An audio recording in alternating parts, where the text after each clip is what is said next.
All right, it looks like we are live. Today, we are going to talk about the best strategies to source and make a profit on Amazon FBA, specifically doing online arbitrage. We got Christiana.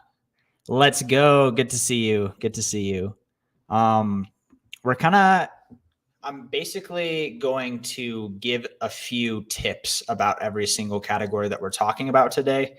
Because at the end of the day, there's no best category. There are lots of categories to make a lot of really good money, and you basically just need to know what to do in order to make them work well.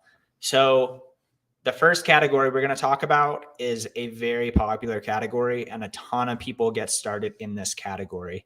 And that category is apparel. Tons of people sell apparel, and there's a few really good things about selling apparel that kind of has made it so that a lot of beginners do get into it at the very start. The first thing is both something that is helpful, it's a competitive edge, and also it can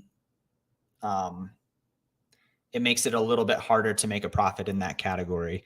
So the first thing is that most of these brands in apparel, you're going to have to get ungates for. You're going to have to get ungated in Nike, in Adidas, in Converse, in New Balance, in Reebok, or whatever it is. And at the very beginning, that is a little bit of a competitive advantage. We got RW in the chat. Hello. We got Josiah. What's up? Good to see you. Isn't there a high return rate on apparel? Yes. So that is definitely a con to apparel. I'm kind of just going over the pros first, and that definitely is one of the biggest cons to apparel. So the ungates and like needing to be ungated in every single brand is a thing that like keeps a lot of people away from it. But then once you're actually able to be ungated, you have a little bit of a competitive advantage. And a good thing for beginners is that the ungates in apparel are pretty well known how to get ungated in Nike, how to get ungated in Adidas, in Converse. You can basically just do it on Eastbay. You can get just about all those brands ungated on Eastbay, and just a lot of people just don't think to do it, don't know how to do it. Back in 2019, it was harder to do. 2017, 18, 19, it was a little harder to do. And so this is a really good place to get started. Also, there's a lot of stores that carry apparel. There's Dick's, there's Kohl's, there's all of the websites that are of the brand. There's a bunch of other different ones as well. Here to boost the watch time, you guru. Appreciate you. I need to put some of your podcasts on. If you guys want podcasts, definitely check out his channel. He has a lot of stuff on Turo.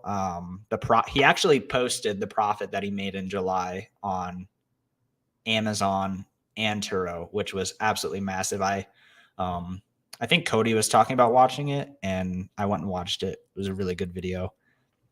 Some cons about apparel, though. The return rate. For a lot of people, the return rate is anywhere between, I've heard 7 to sometimes upwards of 20%. I think a pretty average one is 10 to 12%. So if you're already not making that much profit anyways, like if your ROI is really slim, you probably want to factor in the fact that there's going to be some returns. But then at the same time, there's some really good deals with apparel. Sometimes stuff goes completely out of stock and you were able to purchase, and people still really want to be able to purchase those items. It's Q4. Apparel is especially good during Q4. I feel like that's like the time to shine for apparel people. Really, really good category. It's one that I did some last Q4. I was doing a lot of like Air Force Ones. There was just a bunch of different listings of that. And you'd purchase them, and almost for sure they'd go out of stock on the source sites. And so they would go up on Amazon, and it was a great time. But the return rate is pretty bad. And some of these listings are like kind of too easy to get. And so there also tends to be some price tanking on the listings, especially like the basic, easy to get ungated, all beginners have their eyes on it Nike listings. Sometimes you're just not going to have the best ROI. You're going to have to differentiate yourself a little bit more than that in order to do well in apparel, from what I have seen. Probably number two, this isn't in any order in particular. I'm kind of talking about the ones that are best to get into at the start.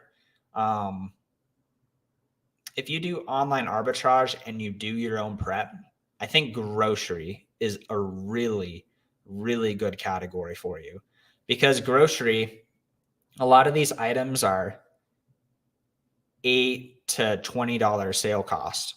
And so the buy cost is really cheap and there's a lot of sales velocity, but like your ROI is going to be really good, but it might only be $2 profit.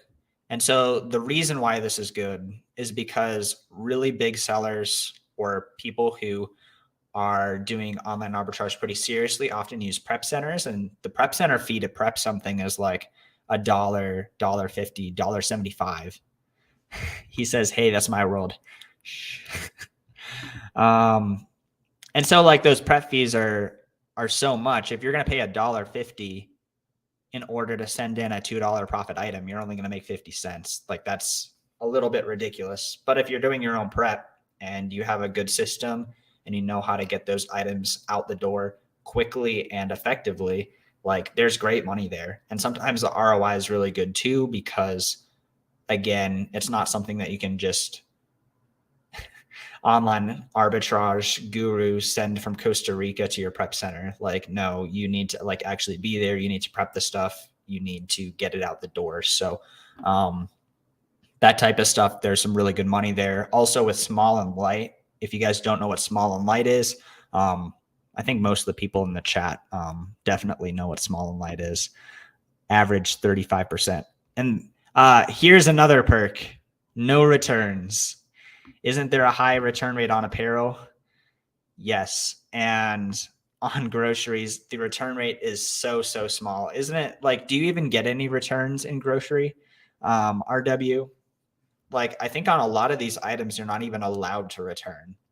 And so let's say like a comparison between apparel and grocery. If you're sending in these 18% Nike socks, like you might be at break even when it comes to returns. But with grocery, unless like something breaks or like gets scattered across the prep center for some reason, you're really making your 18%, which is amazing. I feel like grocery is a great move too. If you have your own warehouse, or if you're at the beginning and doing your own prep, and especially if you have a ton of capital, you can just send in low ROI stuff, but it's actually that ROI. You're not gonna be like getting a ton of returns. They just credit the customer only the cost. For what? With the, oh, so they, how does, what exactly do you mean? Can you clarify what you mean by that? But I feel like grocery is a great category. There's a ton of multi-packs in grocery, which is great. Again, it's another little thing that is a little bit of a pain, but if you're willing to do it and take the extra effort, there's money to be made there. Often good ROIs. Again, another way you can differentiate yourself is you can do like multi-packs of like glass bottles, like think spices, sauces, all those types of things. They need to be bubble wrapped. And so there's a little bit less of a desire for most people to sell those things, but oftentimes they're really, really slept on. Oh, what they paid for it. I see. Bundles are a good way to make great ROI. Yeah. Yeah. Cause like, again, oftentimes prep centers charge more for a multi-pack. And so like, if you're sending it into a prep center, that eliminates a ton of people. Avoid glass. It's a pain to deal with. But see, like, there's people like you who don't want to do it. So there's pros and cons to it. It is a pain. Bundles are a pain. Doing prep is a pain, but sometimes there are good opportunities there. I mean, I personally don't do it, so I guess I would agree with you. But because of that, I think there's opportunities there, you know. I did it for a while from Trader Joe's. I would do retail arbitrage from Trader Joe's, and they had some glass items. And I would just bubble wrap those, and they were just a super easy $3.50 profit. Really nice.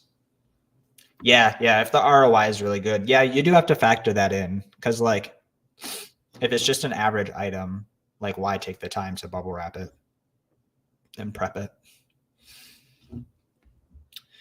What are some cons of grocery? It's a good sign that it's taking me this long to think about it. Some cons of grocery.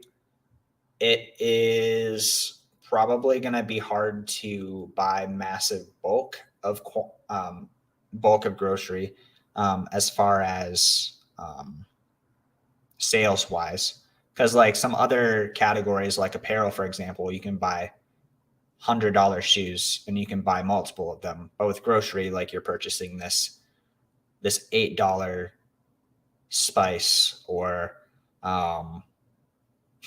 cereal or something. Trader Joe's very common now. I avoid it. Yeah, has there been a lot of price tanking on those? I was doing that around maybe a year and a half, 2 years ago, and it was pretty good then, but I haven't done it recently. Yo, dude, almost a 1K. Good to see you, Joji. Thanks for coming. Yeah, dude. I think it's I don't even know. I can't even see what my subscriber count is right now, but I think it's like 997. I appreciate you. Thank you. Speaking of best categories to source online arbitrage, I think the next category Joji reminded me is books. Yes, they're also filing claims against sellers. Ooh, that's good to know. 998. Yeah, this yeah, so if they're filing claims against sellers, definitely want to stay away. I guess they started taking their no reseller policy seriously. Because for a while they were like, they said they were reseller non-friendly, but they didn't really do anything. But third category for people to sell online arbitrage is books. And I think books is a really good category because there's just so many titles. And this is a category where there are some serious pros and some serious cons. So some serious pros to sourcing books online arbitrage is that oftentimes the ROI is going to be really, really good. So like, think doing the used book game, Amazon FBA, where you go to thrift stores, that's really good ROI. But doing online arbitrage, you can oftentimes get really, really, really good deals where you're doing 100% ROI, 200% ROI, 300% ROI. And that's really good for your time. You're going to be able to source a lot and not have to spend so much time on the book business. A serious con, though, is that oftentimes these books are going to sell slower, especially as you're going for the higher ROI stuff. You can end up getting caught on a listing that's like too many people come onto it or something, and there's just not enough sales velocity. You can be really selective with your buys, and then sometimes like books are just going to fly, but then other times like your stuff just isn't going to sell for a really long time. Like with regular online arbitrage, I think the traditional point of view is that you want your stuff to sell within a month. But with books, oftentimes people are kind of going for textbook season, which is every 6 months. So the cash flow is probably slower with books, but you can do it all from the comfort of your home. You can do really big ROI. If you have money to spend and basically see it as like investing, like it's going to be really good time efficiency. Books are super easy to prep. that's a major pro. Like with grocery, with apparel, every item is slightly different. Is it all going to fit a certain way? With books, unless it's a big book set, it's all pretty simple and standard. Books in Northern California cost on average $4 to $5 a book. Oh my gosh. Oh my goodness. I am so sorry, RW. That's not the place to do book sourcing then. If you're like in Georgia or something where the books are 50 cents, that's a great place to do it. For me, it's like probably an average of $2. It's not too bad. Smash the like button, people. I appreciate you. Agree with all those points. Yeah, and I mean, like, I feel like book online arbitrage is a great thing to do if you are wanting to do online arbitrage, not like completely all the time. Like, it's a great way to have money invested and like make really good money back. I also feel like books are generally like pretty safe for account health. I've seen very few people have major account health issues selling books, unless you're Romer the Roamer and selling all the hottest textbooks that everybody wants. No more books for me. I mean, with $4 to $5 per book, I think I would not do books either. Much better doing grocery and other retail arbitrage and online arbitrage. Yeah, when I don't know about you guys. I don't know if you guys ever do estate sales. I used to go to estate sales quite a bit. And when you walk into an estate sale and you see every single book is priced at like $4, $6, $5, $3.50, $5, you're just like, do I really want to sit here and scan all these books? Oh my word. It's too expensive. Can be a contemplative market. Competitive market. Yeah. Yeah, and a lot of stuff tanks too. Like, especially if you are purchasing $4 to $5 books and you're like, okay, like I can make $3 profit, but then the book tanks. It's almost unavoidable at some point. Like, stuff is just going to tank sometimes. So like, you need to have a bit bigger of a cushion, especially if you're paying $4 to $5 a book, because like sometimes stuff will tank so much you end up losing money on the books. You just have to look out for counterfeit books, textbooks. Yeah, I almost feel like for maybe you are smarter than I am, and other people who talk about counterfeit textbooks are smarter than I am, but I feel like people say like, look out for counterfeit textbooks, look out for counterfeit DVDs. And I'm like, I have no clue how I would know. Like, I guess if the font looks weird, if it looks like a sketchy book, wouldn't sell it. But at the same time, like whether it's a counterfeit book or not, if you're buying from eBay or like A-Books or something like that, like you don't have a receipt for it anyways. So they could say a real book is counterfeit and we won't be able to defend it. So there is that. And don't sell them as new. The thing is, though, is that people, at least in my experience, I've gotten multiple counterfeit claims on used items. So that's helpful. I think it happens a lot more often on new ones, especially for books too, because with the textbooks, I think they probably police the new books a lot more than the used books. I might have just gotten very unlucky with my used items. The yard sale and estate sale market is not a great idea anymore. Everyone and their mother buying there. Depends on your region. I feel like I go to estate sales, and like the last yard sale I went to, I walked in there at 2 p.m. The garage sale started at like 9 a.m.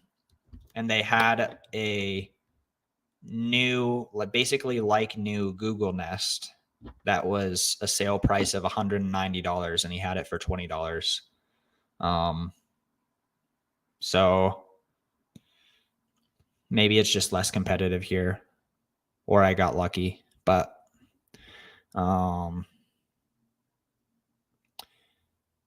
he didn't have any books though, which is the thing.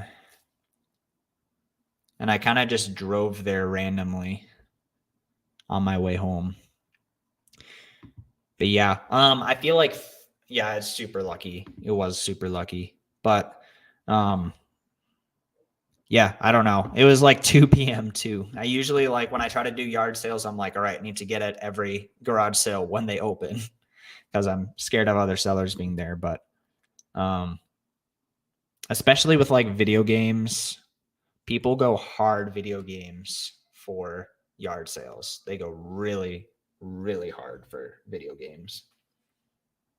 What do you source at yard sales? Books?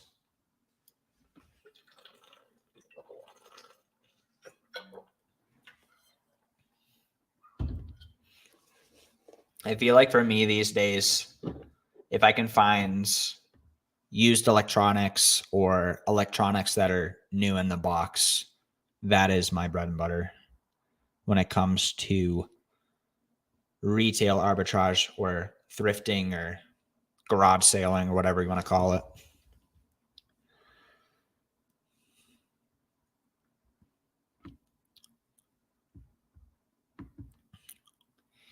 The textbook people do not want people selling their textbooks. They want all the sales.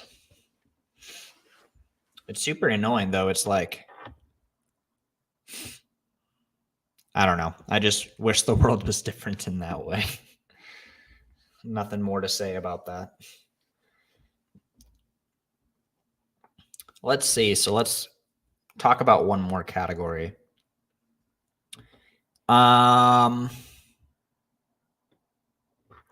If you do eBay to Amazon like I do, I think electronics is a great category.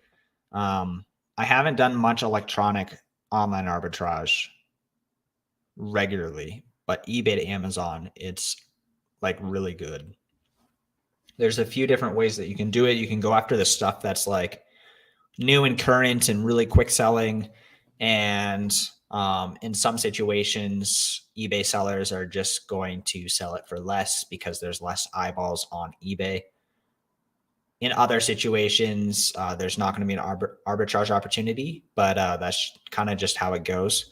You can also go after discontinued stuff. The discontinued stuff sometimes is a little bit slower, and there's also less eyeballs on eBay, so it can even sometimes be sitting on eBay for several weeks before someone comes in and purchases it.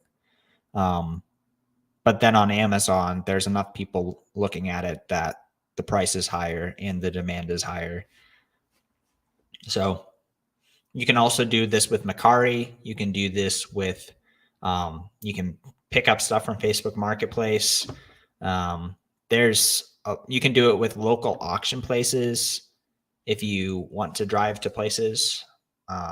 Electronics is just a really, really good way to do eBay to Amazon. Another good way to do eBay to Amazon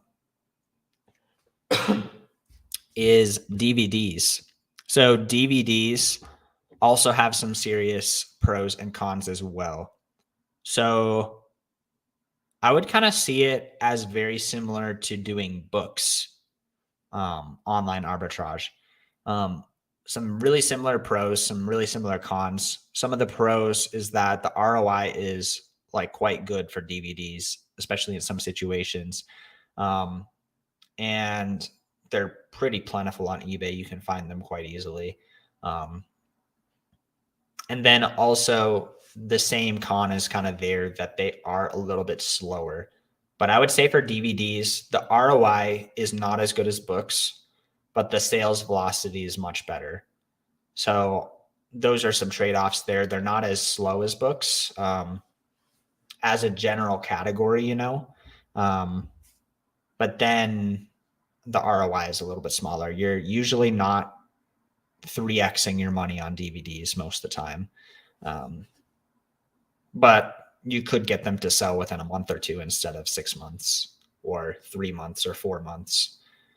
So if people ever ask like, hey, like, how do I get into eBay to Amazon, and they are a newer seller, I think DVDs is probably the best, easiest way to get into doing eBay to Amazon, because all of the prep it's basically the same.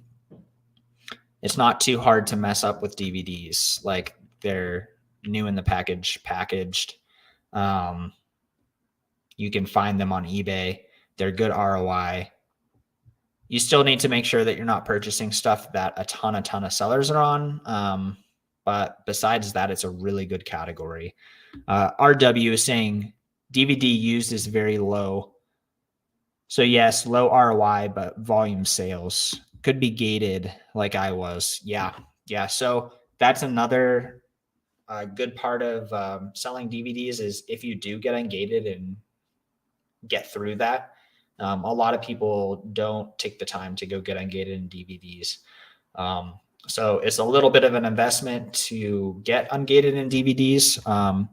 But these days, you don't have to go through and do it with Alliance Entertainment. You could probably do it from a bunch of different places. I got ungated a while ago. But yeah, ungating is a lot different these days. Like, I'm assuming you could probably do it from Best Buy. You could probably do it from Christian Books. You might even be able to do it. Now, probably Frontier Co-op wouldn't have DVDs. But if you take the time to go get ungated in DVDs, it can be a really good category. A lot of people are still of the mindset of like 2018, 19, 20, 21, where DVDs is this super, super hard ungate. It's not that bad. So DVDs is a really, really good category as well.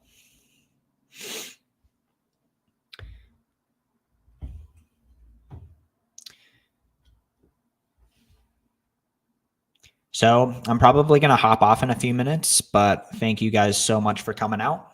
I think Echo Flips and I will be live tomorrow. We're going to talk and probably do some live sourcing tomorrow, which will be really fun.